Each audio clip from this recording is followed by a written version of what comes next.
রাজা নমরুদের পরিণতি। প্রাচীনকালে ব্যাবেল শহরে নমরুদ নামে একজন অত্যন্ত অহংকারী ও অত্যাচারী রাজা ছিলেন। তিনি নিজেকে এতটাই ক্ষমতাধর মনে করতেন যে নিজেকেই খোদা বা ঈশ্বর দাবি করতেন এবং প্রজাদের বাধ্য করতেন তার পূজা করতে। তার রাজ্যে ইব্রাহিম আলাইহি ওয়াসাল্লাম এর জন্ম হয়েছিল, যিনি একত্ববাদের প্রচারক ছিলেন এবং মানুষকে এক আল্লাহর দিকে আহ্বান করতেন। একদিন যখন শহরের সবাই একটি উৎসবে যোগ দিতে গিয়েছিল, তখন ইব্রাহিম আলাইহি ওয়াসাল্লাম মন্দিরে প্রবেশ করেন এবং সব বড় মূর্তিগুলো ভেঙে ফেলেন, শুধু সবচেয়ে বড় মূর্তিটি অক্ষত রাখেন। তিনি একটি কুড়াল সেই বড় মূর্তিটির কাঁধে রেখে দেন। যখন লোকেরা ফিরে এসে তাদের মূর্তিগুলো ভাঙা দেখে, তখন তারা অত্যন্ত রাগান্বিত হয়। তারা জানতে পারে যে ইব্রাহিম আলাইহি ওয়াসাল্লাম এই কাজ করেছেন। নমরুদের নির্দেশে ইব্রাহিম আলাইহি ওয়াসাল্লামকে তার দরবারে আনা হয়। নমরুদ তাকে জিজ্ঞাসা করেন, তুমিই কি আমাদের উপাস্যদের এই দশা করেছ? ইব্রাহিম উত্তর দেন, বরং এই বড় মূর্তিটিই করেছে। তোমরা তাকেই জিজ্ঞাসা করো, যদি তারা কথা বলতে পারে। নমরুদ ও তার পরিষদ এই কথা শুনে হতবাক হয়ে যায়, কারণ তারা জানত যে মূর্তিগুলো কথা বলতে পারে না। ইব্রাহিম তখন তাদের সামনে মূর্তি পূজার অযৌক্তিকতা প্রমাণ করেন। ইব্রাহিম আলাইহি ওয়াসাল্লামের যুক্তিতর্ক শুনে নমরুদ এবং তার অনুসারীরা তাকে কোনোভাবে পরাজিত করতে পারছিল না। তাদের অহংকার এবং ঈশ্বরের দাবি চ্যালেঞ্জ হওয়ায় তারা অত্যন্ত ক্ষুব্ধ হয়।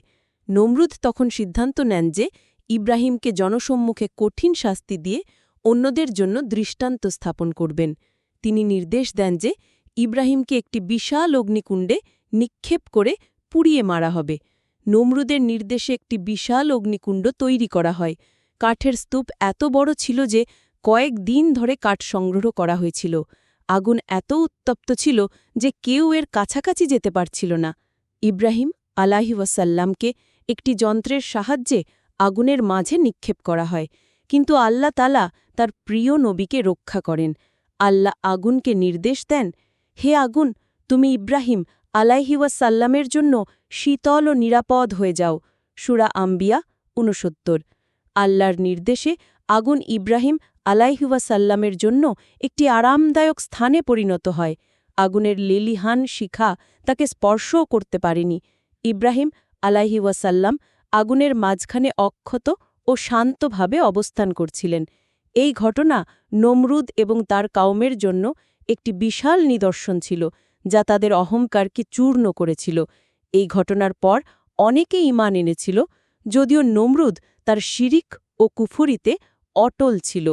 কুরআনে সরাসরি নমরুদের মৃত্যুর বিস্তারিত বর্ণনা নেই, তবে তার ঔদ্ধত্য এবং ইব্রাহিমের সাথে তার বিতর্কের কথা উল্লেখ আছে। জনপ্রিয় ইসলামিক কাহিনী অনুযায়ী নমরুদের পরিণতি ছিল নিম্নরূপ: মশা দ্বারা ধ্বংস। আল্লাহ নমরুদের রাজ্যে একটি মশার বাহিনী প্রেরণ করেন। এই মশাগুলো নমরুদের সৈন্যদের রক্ত পান করে দুর্বল করে দেয় এবং অবশেষে নমরুদের নাকে একটি মশা ঢুকে পড়ে। নির্যাতন ও মৃত্যু।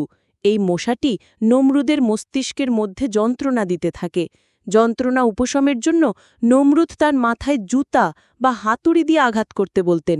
৪০ বছর ধরে এই যন্ত্রণা ভোগ করার পর অবশেষে তার মৃত্যু হয়।